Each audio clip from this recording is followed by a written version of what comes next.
Hello everyone. अब हम नया टॉपिक देखेंगे that is cell the unit of life. ठीक है। ये टॉपिक दूसरे इन सिंपल लैंग्वेज में हम इसको कह सकते हैं सेल बायोलॉजी। अब सबसे पहले सेल किसने देखा था, तो cell was discovered by Robert Hooke. ठीक है। लेकिन उन्होंने एक्चुअल में सेल नहीं देखा था। उन्होंने जो देखा था पार्ट उसको कहते हैं कॉर्क। कॉर्क मतलब जो ट्री के ऊपर जो आउटर मोस्ट कवरिंग रहता है उसी को आप कह सकते हो कॉर्क। जैसे फर्स्ट इमेज जो दिख रही है वहाँ पे आपके हेक्सागोनल शेप दिख रहे हैं, वही था कॉर्क। तो सबसे पहले सेल किसने देखा था, तो answer will be Robert Hooke. लेकिन उन्होंने जो सेल देखा था वो था नॉन लिविंग सेल। उसके बाद हॉलैंड में एक साइंटिस्ट थे that is Anton van Leeuwenhoek. इन्होंने फर्स्ट लिविंग सेल देखा था। उन्होंने पॉन्ड वाटर लिया था और उसके अंदर जो भी चीज़ें थी उसको कहा था उन्होंने एनिमैक्यूल्स। तो first living cell was observed by Anton van Leeuwenhoek whereas first cell was discovered by Robert Hooke. और उसी के इस तरह जो न्यूक्लियस है, न्यूक्लियस सबसे पहले डिस्कवर किया था रॉबर्ट ब्राउन ने। ठीक है। डेड सेल या फिर first cell Robert Hooke, living cell Leeuwenhoek, और nucleus was discovered by Robert Brown. अब सेल है तो उसकी थ्योरी भी होगी। तो सेल थ्योरी जो थी वो दी थी स्लेडेन एंड श्वान ने। उसको मॉडिफाई किया था रुडोल्फ वर्चॉ ने। सेल थ्योरी के अंदर कुछ बेसिक पॉइंट है। जैसे फर्स्ट पॉइंट है सेल इज स्ट्रक्चरल यूनिट। अब आप सभी को पता है, आप 10th क्लास में पढ़ चुके हो कि सेल कंबाइन होके बनते हैं टिश्यूज, टिश्यूज कंबाइन होके बनते हैं ऑर्गन, ऑर्गन से बनती है ऑर्गन सिस्टम, और ऑर्गन सिस्टम से बनेगा ऑर्गेनिज्म। अब स्ट्रक्चरल यूनिट की तरह देखोगे, कोई भी ऑर्गेनिज्म है तो उसका जो स्ट्रक्चरल यूनिट है वो रहेगा सेल। उसके बाद नेक्स्ट बताया था सेल इज फंक्शनल यूनिट। अब सेल इज फंक्शनल यूनिट मतलब क्या होगा, जैसे 10th क्लास में आगे फिर से रिवाइज करो तो आपने ग्लाइकोलाइसिस पढ़ा था। अगर आपको ग्रिप करनी है या फिर इवन आपको पेपर भी फाड़ना है तो आपको लगेगी energy in the form of ATP. अब सेल सेल के अंदर ग्लाइकोलाइसिस चलेगा, एनर्जी बनेगी, तभी वो टिश्यू जो है ऑर्गन जो है उसको आप मतलब जो पेपर है उसको कट कर पाओगे। कट इस वजह से कर पाओगे क्योंकि जो फंक्शन हुआ है वो किसके अंदर हुआ है, सेल के अंदर। तो उसी वजह से कहा जाता है cell is functional unit. Next है सेल इज हेरिडिटरी यूनिट।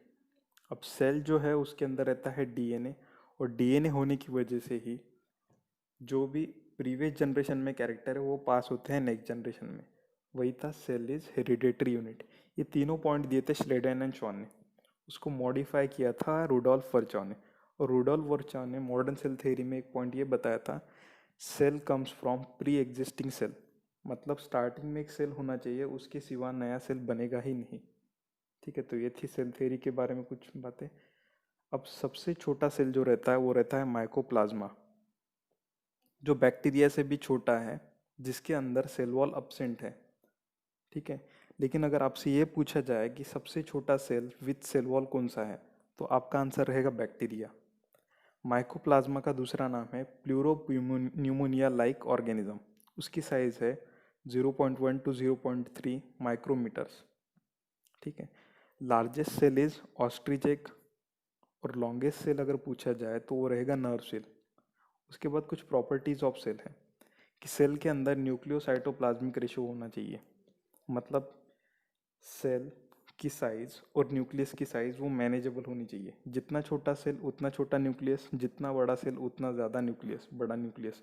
अब ये अगर मेंटेन नहीं हुआ तो फंक्शन सेल प्रॉपरली नहीं कर पाएगा। सेकंड है surface area to volume ratio.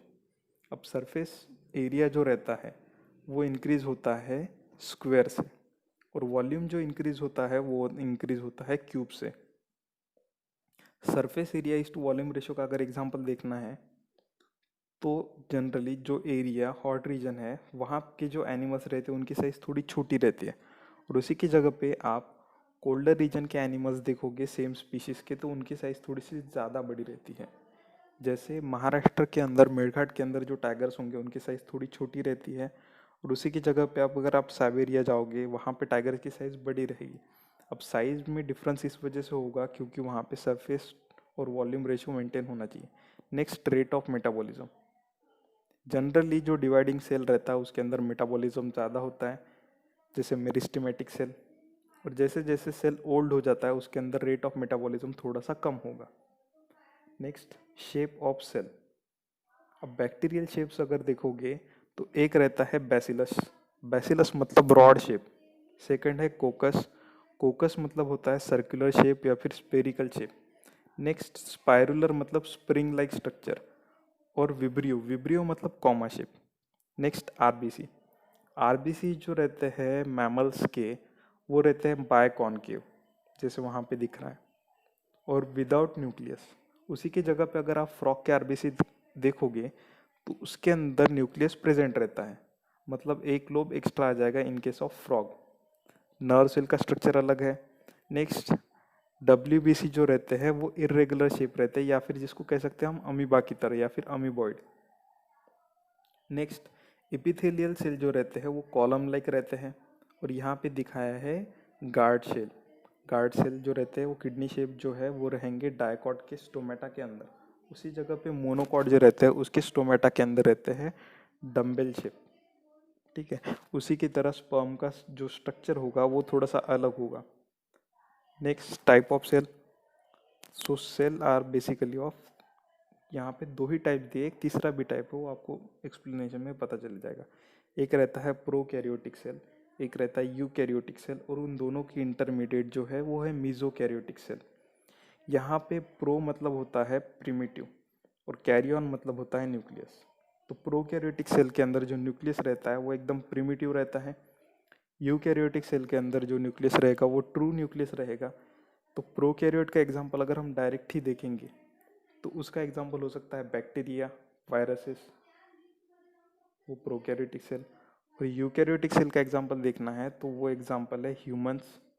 ठीक है, अब प्रोकैरियोटिक सेल साइज में छोटे रहते हैं, दैट इज 1 to 2 माइक्रॉन, और यूकैरियोटिक सेल कॉम्प्लेक्स रहते हैं 10 to 100 माइक्रॉन।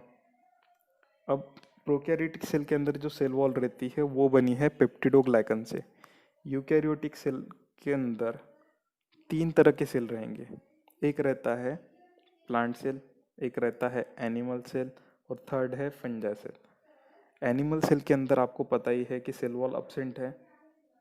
प्लांट सेल के अंदर जो सेल वॉल बनेगी वो बनेगी सेलुलोज से, और फंजाई के अंदर जो सेल वॉल है वो बनी है काइटिन, सॉरी हाँ, फंजाई के अंदर काइटिन से बनी है। ठीक है, और प्रोकैरियोटिक के अंदर बनी है पेप्टिडोग्लाइकन से। प्रोकैरियोटिक सेल के अंदर सेल ऑर्गेनेल्स एब्सेंट रहते हैं, यूकैरियोट्स के अंदर सेल ऑर्गेनेल्स प्रेजेंट रहते हैं। नेक्स्ट, प्रोकैरियोटिक सेल के अंदर डीएनए प्रेजेंट ही नहीं है, तो डीएनए जो रहेगा वो सस्पेंडेड रहेगा साइटोप्लाज्म के अंदर। और यहाँ पे यूकैरियोटिक सेल में न्यूक्लियस प्रेजेंट रहता है। नेक्स्ट, प्रोकैरियोटिक सेल के अंदर जो डीएनए रहेगा वो सिंगल स्टैंडर्ड भी रह सकता है, डबल स्टैंडर्ड भी रह सकता है, लेकिन वो सर्कुलर रहेगा। और यूकैरियोट्स के अंदर जो डीएनए रहेगा वो रहेगा लीनियर और डबल स्टैंडर्ड। प्रोकैरियोटिक सेल के अंदर जो राइबोसोम्स रहते हैं वो रहते हैं 70S टाइप वाले, और यूकैरियोट्स के अंदर जो राइबोसोम्स रहते हैं वो 70S, 80S और 55S। बेसिकली 80S कहा जाता है, लेकिन 70S जो रहता है वो रहता है क्लोरोप्लास्ट के अंदर, और 55S जो रहता है वो ह्यूमन माइटोकॉन्ड्रिया के अंदर रहेंगे। मीजोकैरियोटिक सेल जो रहेगा, मीजोकैरियोटिक सेल इंटरमीडिएट है प्रोकैरियोटिक और यूकैरियोटिक्स के बीच में, मतलब दोनों की तरह कैरेक्टर दिखाएगा। अब उसके अंदर जो प्रोकैरियोटिक वाला कैरेक्टर है वो ये है that it shows presence of division like that of amoeba, मतलब बाइनरी फिजन के थ्रू डिवाइड करेगा। और यूकैरियोटिक वाला उसके अंदर जो कैरेक्टर हुआ है वो ये है कि उसके अंदर न्यूक्लियस रहेगा, मतलब दोनों का इंटरमीडिएट।